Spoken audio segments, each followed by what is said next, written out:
In this video, you're going to discover how to identify your sweet spot numbers. These are particular numbers which are customized to your unique body, and they are the foundation of your personal approach to fueling yourself for peak performance. These sweet spot numbers are necessary for you to know about so that you can start developing skills that optimize your results. Remember when you learned how to drive? There were suddenly a lot of things to pay attention to. Do the tires have enough air in them? Are the mirrors in the right spot? Is this the right setting for the windshield wipers in this kind of rain? Do I have enough gas? Is it safe for me to turn now? You know, if you've been driving for a long time, you've developed a level of unconscious accuracy with everything that's necessary to keep you safe while driving, and to the point where you can have a conversation and play music or even arrive somewhere without even thinking about every single turn. But in the beginning, there was a lot to think about. I say that because understanding what to do with your sweet spot numbers is kind of like understanding what to do with your car. With practice, you're going to gain clarity and confidence. So at the end of this presentation, you're going to know your sweet spot numbers, and you're still going to have questions, and that's okay. And just like you can with driving, you can figure it out with nourishment navigation. And after you have these specific numbers, you'll be able to dial in your ideal meal plan with foods that you not only love eating, but that also help you perform at your best while you look and feel great. So open up your playbook to page 64. It looks like this, and get ready to take some notes. We recommend that you write in pencil so that you can make changes to these pages over time. But if you don't have a pencil, don't let that stop you right now. Just work with what you have. First, let's identify a few things about your basal metabolic rate, your estimated activity zones, and your total daily energy expenditure. Your basal metabolic rate is the number of calories that your body requires to do basic stuff that keeps you alive, like pumping your blood, delivering oxygen, digesting, and maintaining your body temperature. If we compare this to a bank account, this is like the amount of money that covers the rent or mortgage, plus all utilities. Your BMR doesn't include any of your extra activity or moving around. Your BMR is the bare minimum that your body needs to function. And just like you have problems if there is less money going into your bank account than there is going out of that account, you can trigger a series of problems by eating fewer calories than your BMR is burning, especially if you do that repeatedly for long periods of time. So it's really important for you to know your BMR because it identifies the absolute minimum number of calories that you should eat every day, because it's the number of calories that your body requires to simply function. Now, your BMR depends on your muscle mass and other factors, so you can expect that this number will adjust and tick up and down over time. There are a few different methods of identifying your BMR, but our favorite is just to look in the app that goes with your bioimpedance analysis scale and see where the number is at. You just open the app for your bioimpedance analysis scale, and assuming that you've been using this and you've been giving the app some data for at least 2 days, you'll see your BMR displayed right here. You'll take that number and write it in the first circle like you see in this example. Pause the video so you can take the time you need to open that app, identify your BMR, and write that number here in the first circle on the left. And now that we've identified your BMR, we can estimate the thresholds for your activity zones, which will go in these 3 circles here. There are 4 activity zones: sedentary, lightly active, moderately active, and vigorously active. Your BMR determines how many calories you're burning when you're in these 4 zones. So, to identify where your lightly active zone begins, you're going to multiply your BMR by 1.375. For example, if the BMR is 1204, we multiply by 1.375 and we get 1655. So after you multiply your BMR by 1.375, write that number in the second circle here, like you're seeing indicated on screen. Pause if you need a little more time. Next, to identify where your moderately active zone begins, you're going to multiply your BMR by 1.55.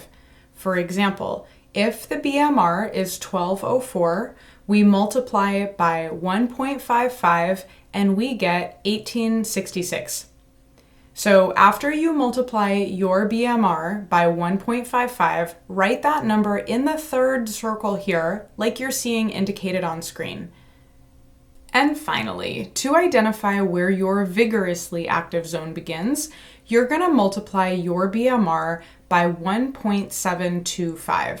For example, if the BMR is 1204, we multiply by 1.725 and we get a super specific number, 2076.9. So I'm just going to round up to 2077. After you multiply your BMR by 1.725, you'll write that number in the last circle here, like you're seeing indicated on screen. When you're done, you should see something like this example. And basically, your numbers are the estimates of where the thresholds start for your different activity zones and how many calories you need to burn in order to reach each of those zones. Our weekly goal for you is to spend 4 moderately active days, 3 lightly active days, and 0 sedentary days. This gives your lifestyle a solid, active baseline without pushing you too far too soon. And it's a bonus if you have any vigorous activity days. It's great if you can achieve 1 or 2 vigorous active days a month.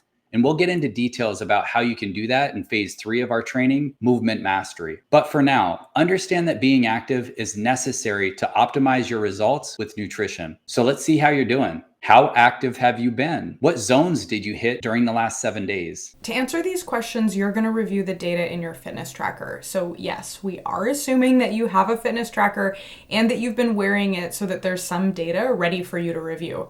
Obviously, if you've got an Apple Watch, an Oura Ring, or some other brand of fitness tracker, you should be able to find the same kind of metrics that I'm going to be showing here. But the process to get those in the app is going to be a little bit different from my example. For this example, I'll be showing you inside my fitness tracker, which is the Fitbit app.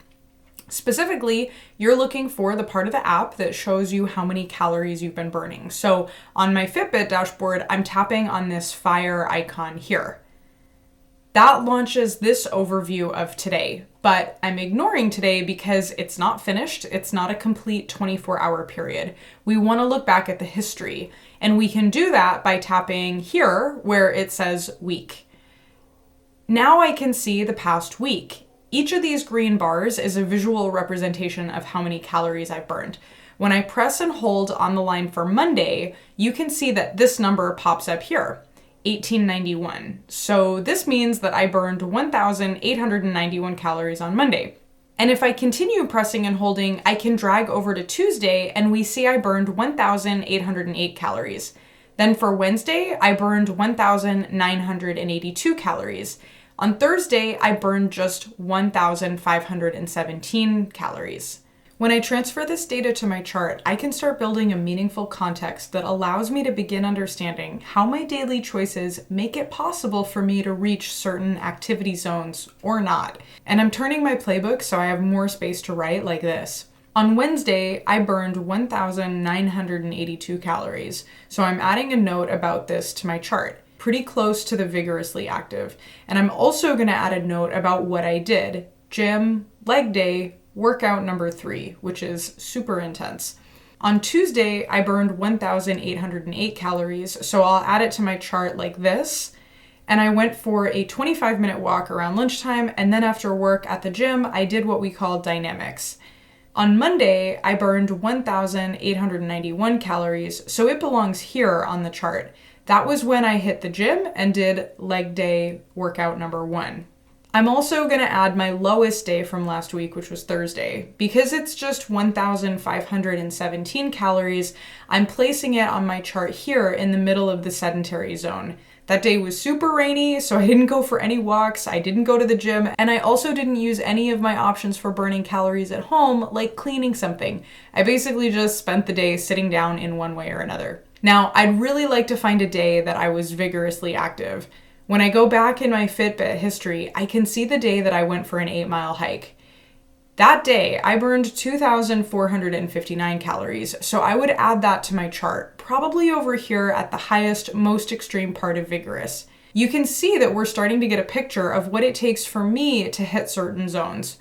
Now that you've seen the example, you have an idea of how to add notes to your own chart. It's great if you can add somewhere between 7 and 10 different events to your chart because it trains you to begin learning how to associate your real life movement with how many calories you're burning. That said, of course, your ability to add events like you've just seen depends on how long you've been wearing your fitness tracker and how much data you have in there, and how well you remember what you did on particular days. So your next step is to pause the video and take a few minutes so you can review your fitness tracker history. You want to pull out as much data as you can about your total burned calories on particular dates and then write it on your chart like the examples you saw. And if you don't have the data yet collected in your fitness tracker, this is your official assignment to start now so that 1 week from today, you can come back and actually do this activity. Okay, great. So here on page 64 of the playbook, you're starting to see the very important picture of how your movement and physical activity level corresponds to how many calories you're burning. This is important to know because your TDEE affects your food choices, because on the same day when you burn more, you can eat more calories.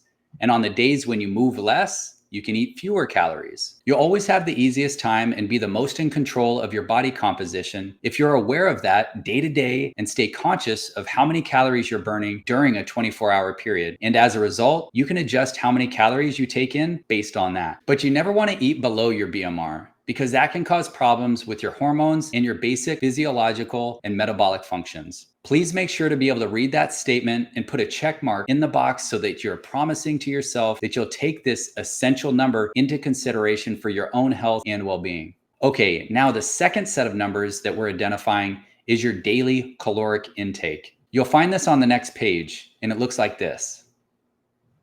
By the end, you'll see the initial targets that will allow you to get to know your body and understand your caloric needs so that you're able to release fat and build muscle. Now, I'm not a firm believer in counting calories, but in order for you to advance to the point where you don't have to count calories, it's necessary for you to develop those skills. So that means temporarily counting calories so that you can really understand what your body is actually doing. So yes, there's a little bit of a learning curve, but it's worth it because you'll avoid the frustration and disappointment that comes from trying meal plans that weren't actually designed for your body, or following unsustainable diets that keep you stuck in a loop of restricting or binging. And that makes your body hang on to fat. Ultimately, by developing this skill, you'll be able to maintain the body composition that you enjoy. So the first line here is about identifying what your initial daily target calorie intake needs to be between. Now, we're assuming that you want to release fat and build muscle. If you want something else, then we should actually discuss that on a weekly call. But right now, we'll walk you through how to identify the daily calorie target that will help you release fat and build that muscle. And yes, it's absolutely essential for your daily calorie target to be customized to you. And it's even more important for you to understand how this works and not just delegate it to someone else because you want sustainable results, right?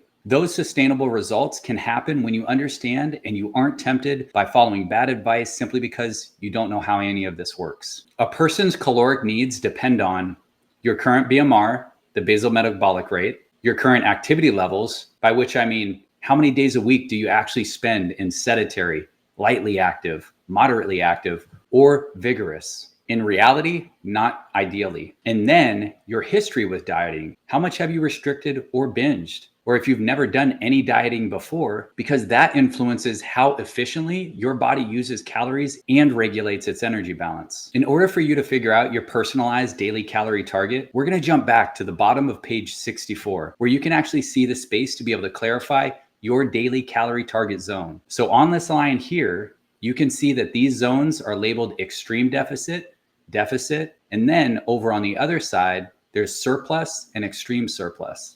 Now, we're going to aim right in the middle because it's the most balanced and powerful way for you to be able to eat while you begin collecting the data that actually allows you to make sustainable future decisions. In the middle, can you see this light gray dotted line?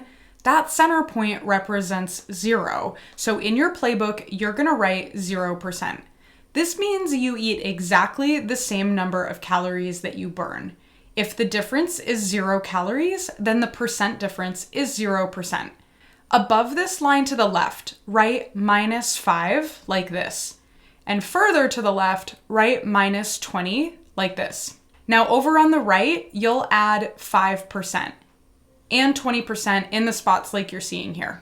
And in the center, write my initial target, because this zone of plus or minus 5% is the window where you'll be aiming to land your calorie intake every day for the next few weeks.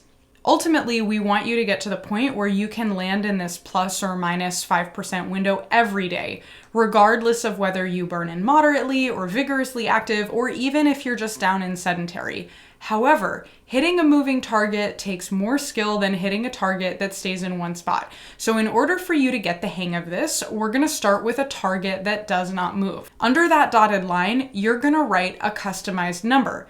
And here's how to determine your initial customized number. You're going to choose which of the following 3 scenarios best fits your lifestyle. If you've spent most of the past 14 days in the sedentary or lightly active zones, and maybe you've been sitting down a lot, you haven't consistently gotten your steps in, and you haven't really done cardio sessions or strength training, then the number that you're going to write down is the number between your sedentary and lightly active zones.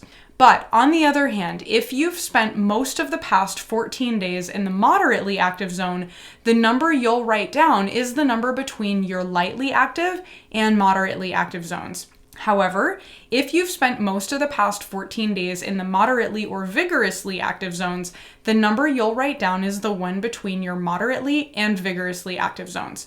Now, if you don't know which one you are, you should just do the first one and use the number between your sedentary and lightly active zones. For the purposes of this demonstration, I'm pretending that I'm in the first group. So for example, I would transfer 1,655 calories from up here down to here. Now, if you haven't done it yet, take a moment and decide which group you're in, and then add your threshold number below the dotted line with 0%. Okay, now we want to turn these percentages into numbers that are easier for you to relate to when you're logging the food and deciding what to eat. So grab your calculator. First, let's calculate the plus and minus 5% zone so that you know the upper and lower edges of your calorie target. You'll multiply your number by 0.05. For example, I would multiply my number by 0.05. That equals 82.75, so I'm going to round up to 83 calories. And when I add 1655 plus 83, I get 1738, so I would write 1738 here. And when I subtract 1655 minus 83, I get 1572, so I would write 1572 here. Pause the video and give yourself time to make those calculations and add them to your playbook, like the example. Next, we want to identify the plus or minus 20% buffer that puts us in the extreme zones. Now on my calculator, I multiply my number 1655 by 0.2 for 20%, and I get 331 calories. And when I add that to 1655, I get 1986, so I would write 1986 here for the threshold for extreme surplus, and then I subtract 331 from 1655, and I get 1324, so I would write 1324 here. Again, pause the video if you need extra time to finish your calculations for that plus or minus 20% zone so that you know where your extreme ranges start. Now, please use a highlighter to identify the plus or minus 5 zone, because this is your initial daily target calorie intake. And congratulations, right here in these highlighted numbers, you can see your initial target, customized to you. Now you're ready to transfer those 2 highlighted numbers from down here on the left side of the page over to up here on the right side of your playbook. Your initial daily target calorie intake is between plus or minus 5%. Because our entire goal with nourishment navigation is for you to get to know your body so that you can guide your body composition in the direction that you want. After you have at least 2 weeks of data, you can jump in a weekly call and discuss if it's a good idea to do a small deficit or even a surplus to be able to move faster towards your goal. But there's a major chance that simply hitting your initial target will begin leading you towards the results that you want. So we want to make sure that you have sustainable change that doesn't just shock your system. Remember, it's not worth it to play with your metabolism or your hormones for that matter. We want to move with no regrets. It's imperative for you to begin getting to know your body without sacrificing a bunch of lean muscle mass simply to lose fat. We want you to get sustainable results, and that means keeping as much of your existing muscle as possible. The next line is about identifying how many grams of protein you should eat daily. Generally speaking, you should take in 1 gram of protein for each pound of weight. As an example, when we look at the dashboard for my body composition scale, we can see that my weight is 117.6 pounds. I'll round that up to 118. So I should be eating 118 grams of protein per day. And I'm writing 118 here on this line. Or if a person's weight is 160 pounds, they should be eating 160 grams of protein per day. Whatever your weight is in pounds, that's the number you want to write on the line here. A lot of people ask if it's really necessary to eat that much protein every day because it's such a different focus from how they're eating before. Our recommendation is yes, because so many doctors who specialize in longevity and how to enjoy a healthy life, especially as we get older, discuss how important it is to prioritize eating enough protein. There's research indicating that muscle mass helps people live longer lives and avoid chronic diseases. And eating enough protein contributes in an essential way to maintaining and growing your muscle mass. And as we get older, we naturally tend to lose muscle mass and bone density anyway. That makes us more prone to fractures and breaks from simple falls or trips. It's not wise to accelerate your decline by ignoring your daily protein target. Eating protein is not a fad or a trend. Eating protein is not a diet. Eating protein is necessary. So to identify this number for protein, you should weigh yourself and then write that number here. And as we shared before, we do not recommend that you eat all of those grams of protein in one go. It's easiest to divide it up throughout your day. Between breakfast, lunch, a snack, and dinner, you have 4 opportunities or 4 meals where you can actually take in that protein. Continuing my example, when I divide my number by 4, I get 29.5 grams per meal, and I'll just round that up to 30 so it's easier to count. Then I'm going to write 30 over here on the line. If you didn't do it yet, take whatever time you need by pausing the video to finish that calculation for yourself. The next line is about how much of your protein can be in processed forms like powders, shakes, and protein bars. It's not a good idea to eat most of your protein in the form of shakes, protein bars, or other processed options. It's important for you to get the majority of your protein from whole foods. We'll discuss examples of whole foods soon so that you know exactly what they are. For now, just find 30% of your total daily protein in grams by multiplying that number times 0.3. For example, I would divide 118 grams of protein by 0.3, which gives me 35.4 grams, and I'm just going to round down to 35. And then I'll write that number on the line here. Pause the video now if you need more time to do your calculation. The next line is about identifying how much water you should be drinking each day. It's super simple to calculate. You just divide your total body weight by 2, and the answer is how many ounces of water you should take in every day. Now, granted, regular water has 0 calories, so it doesn't affect your calorie intake. But water is necessary for your metabolism to function properly and burn fat. Your body literally cannot break down and utilize fat cells without enough water. Plus, water helps you transport nutrients to your muscles, remove waste products, and maintain proper muscle function during workouts. However, when you're dehydrated, your performance suffers and your body cannot build or maintain muscle mass effectively. Not to mention, you will find it more difficult to think. The bottom line is you need to keep an eye on how much water you're drinking throughout the day. As an example, if my body weight in pounds is 118, I divide by 2 and I get 59. So I'll just round up to 60 and write 60 here on the line. Take a moment if you didn't do it yet to finish your water calculation. The next line is about identifying how much fiber you should be eating every day. This is essential to help your body process that protein and remove waste from your body. Fiber is also crucial because it creates a physical barrier that prevents your blood sugar and insulin from spiking rapidly. You can calculate roughly how many grams of fiber you should aim for every day by dividing your total grams of protein by 3. So for example, because I'm aiming for 118 grams of protein per day, I divide 118 by 3 and get 39.3. So I'll just round down to 39 to make it easy, and then I'll add 39 in the spot for how many grams of fiber per day I'm aiming for. If you need time, pause the video and do the math for yourself. The next line is about identifying your total daily maximum for how much added sugar you take in. Now here, you want to write 20 to 30 grams total per day because regardless of anything else, You want to eat as little added sugar as possible while still knowing that you have the option to be able to enjoy your life. Let's quickly take a moment to be able to talk about the difference between naturally occurring sugar and added sugar. Naturally occurring sugar is the kind of sugar that we find in fruits and vegetables. For example, apples, bananas, grapes, watermelons, berries, those type of things. Nobody just went and sprinkled some sugar on those things. All of the sugar that's in them was put there by Mother Nature. And because this naturally occurring sugar also has at least a little bit of fiber, and usually quite a bit of fiber, it is much safer for you to eat that sugar because the fiber helps your body digest and process nutrients more effectively.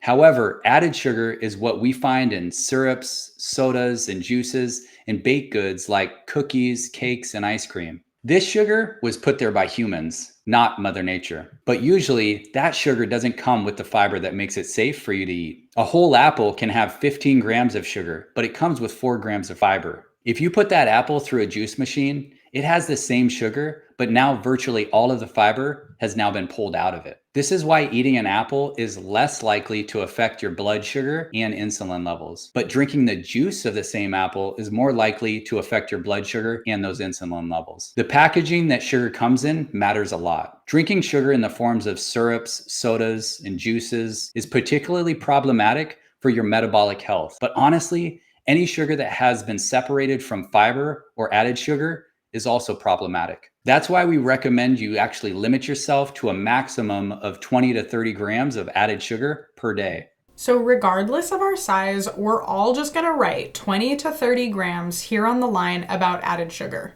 And while we're on the topic of things that don't nourish you, but are a part of our culture and just being human, let's take a moment to be able to discuss alcohol. Alcohol has calories, so that means that you should log your drinks as part of your calories that you take in every day. But alcohol does not serve your physical body because it does not contain nutrients that serve you on a biological level. However, psychologically and in a lot of cultures and social settings, alcohol can enhance connections and feelings of togetherness, and that genuinely matters for your overall health. And just to recap, principle number 1, all in moderation. It's okay to have a drink to enjoy yourself and the people who are around you if that's your thing. Research has shown that plenty of people who live to be over 100 years old still consuming the occasional alcoholic drink. But with respect to your health, let alcohol simply be something that brings you together with other people and that you enjoy only in moderation.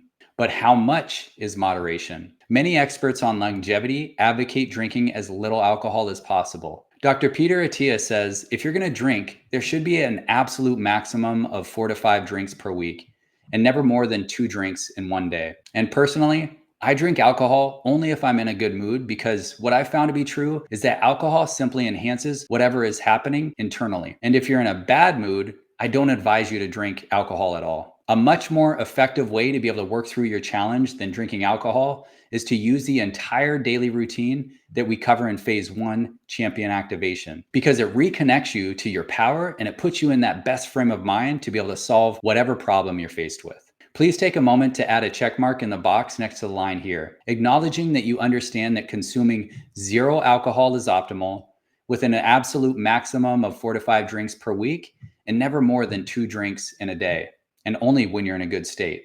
The next line is about the ideal macronutrient distribution, or the ideal percentages.